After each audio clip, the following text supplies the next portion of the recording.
By the end of this video, you are going to understand why love keeps leaving the people who want it most, why a woman can want love with everything she has and still make sure it never stays. Pray for it on her knees. Push it away with her own hands. Call it wisdom when it is actually fear. If that is you, this is your story. Her name is Nyrah. A career, a faith, a life that looked like thriving, and one thing that stayed locked no matter how many times she prayed: her heart. Nyrah grew up in a home that had everything except peace. Her father was what many would call difficult, but difficult is too clean a word for what Nyrah witnessed. Every day, she watched her mother shrink. She watched a bright, warm woman slowly learn to make herself smaller, quieter, more invisible, so she would not cause a problem. Her father controlled money the way some people use a tool, not to provide, but to remind. To remind her mother who held the power, who could give and who could take away. Money was not generosity in that house. It was leverage. He would say to them that without him, none of them would have anything, and she should never forget that. Her mother would nod, quiet, head lowered, because she had learned, and learned it painfully, that having an opinion cost too much. And the words her father used about women, he would say things like, a woman's purpose was to support her husband. That was her destiny. Everything else was a distraction. He was the head of the home. That meant he was their God on earth, and what he said was final. Little Nyrah absorbed all of it. Not because she agreed, but because when you are small and the man saying these things is also the man who buys your food, you don't argue. You just absorb. Children don't often remember what they were taught. They remember what they saw. And what Nyrah saw day after day was this. A woman's voice was something to be controlled. A woman's feelings were an inconvenience. And love, the closest thing she had ever seen to love, looked a lot like fear. Sunday mornings were the most confusing, because on Sunday mornings, they would all dress up and go to church. The same man who had spent 6 days making her mother feel small would sit in the front row with his Bible, nodding with respect. And sometimes the pastor would read the verse about wives submitting to their husbands, and her father would look over at her mother with an expression that said, "You see, even God says so." No one ever read the verse before it. No one talked about mutual love. No one mentioned that the same passage calls husbands to love their wives the way Christ loved the church, giving everything, not taking everything. That part never made it into her father's lessons at home. Her mother would sometimes try to speak about her pain, quietly, carefully, and a well-meaning older woman in the family would remind her, whatever your husband does to you, you take it. He is the head of the home. That is what it means to submit. And in her young mind, a belief began to form, not chosen, but absorbed, the way a sponge absorbs whatever it is placed in. God is on the man's side. Men get to do anything, and God says nothing. Women suffer, and God calls it submission. She didn't lose faith in God all at once. She just slowly, quietly began to see him through her father's face. A strict master, impossible to please, watching, waiting for you to fall short, so he could remind you of what you owed him. So her prayers were never conversations.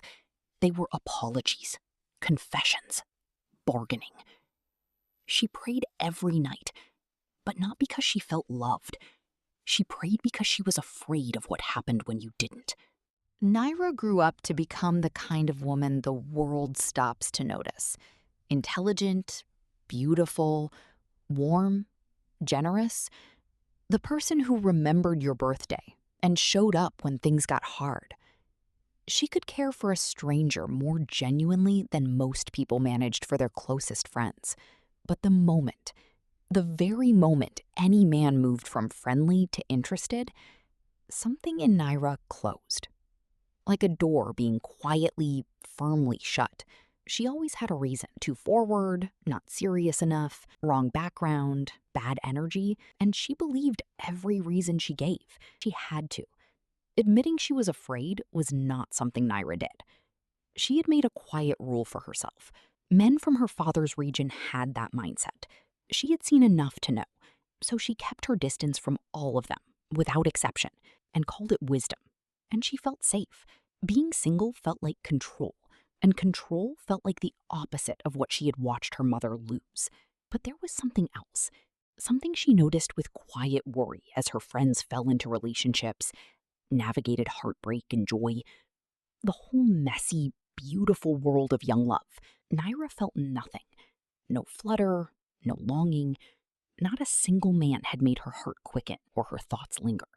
She would sit alone at night and wonder, in the privacy of her own journal, what was wrong with her, whether it was normal, why she couldn't feel anything for anyone.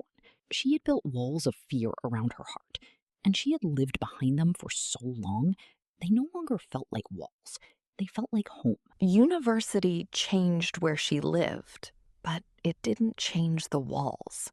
Nyrah threw herself into studying, into friendships, mostly with women she trusted, into becoming someone impressive enough that no one would ever see the parts of her that still flinched when a door slammed too hard. And then she met Dan. It was her third year of school.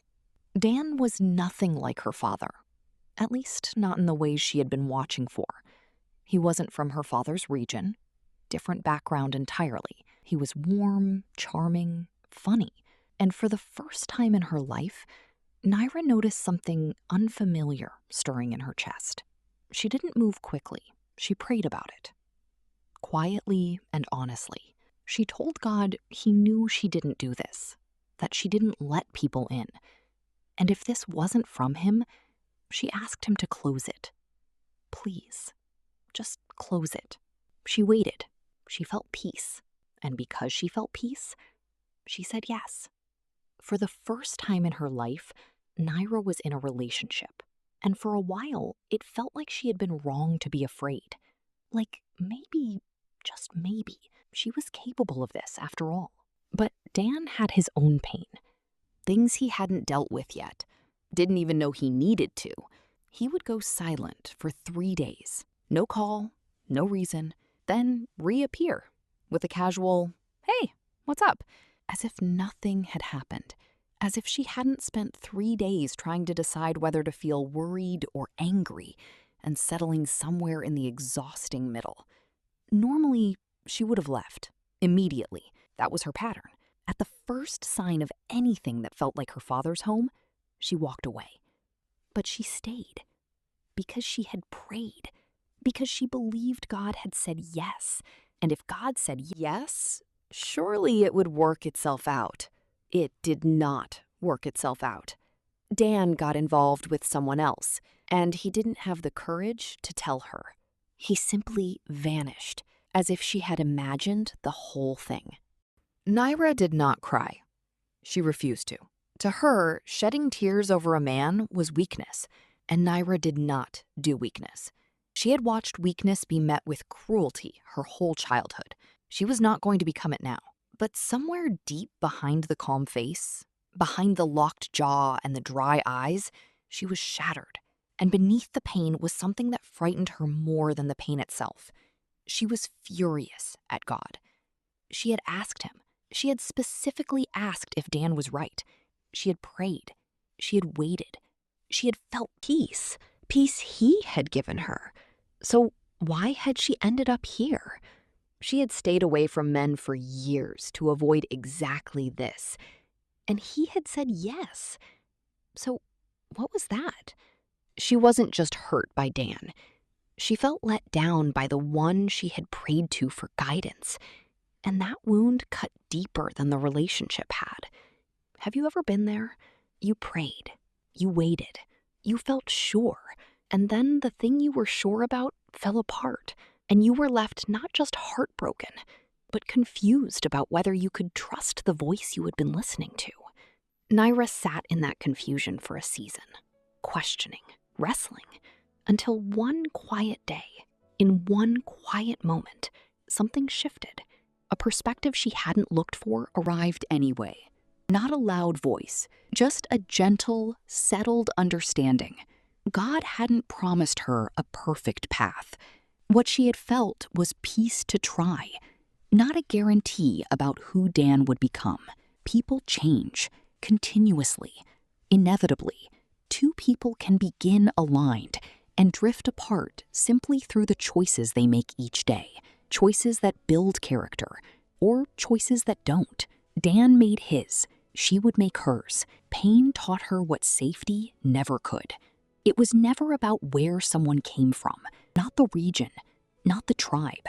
It was always about the person, about the inner work they had done, or hadn't done, about who they were when no one was watching, about the pain they chose to carry. A man could come from anywhere on earth and still bring with him the same wounds her father had never addressed.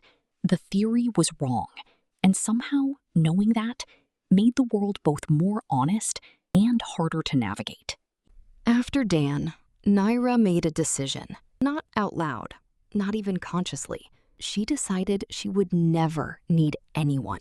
She put everything into her career, and she was extraordinary at it, because Nyrah was genuinely brilliant, and now she had a new fuel. The need to prove that no man's absence, approval, or provision could determine her worth. She told her closest friend that she would never be in a position where a man could withhold money from her and call it headship. She would never need anyone's provision. Her money was her freedom. She meant every word, and she delivered on it. Career growth, financial independence, a life that looked by every outward measure like thriving. But it went further than money. She stopped accepting help from men altogether. A man offering to assist, carry something, recommend someone, open a professional door. She said no, politely but firmly, always. Because in her mind, the logic was simple. The moment you let a man do something for you, something changes. He starts to feel like he owns part of what you built. She refused that. Whatever she had, she knew where it came from. God and her. Men still approached her because she was still magnetic, the kind of woman whose warmth lit up a room even when she wasn't trying. But her no had become a reflex. Faster now, less apologetic, and if someone kept trying, she simply stepped away and moved on. One night, in the middle of a season where her career was growing and her heart was quietly breaking, Nyrah had a dream, a hallway lined with mirrors, each one reflecting a version of herself, but with a voice. One mirror said, "You let Dan in, and look what happened. You can't afford to trust again." Another said, "Marriage is a cage with a pretty name. You've seen what it does to women."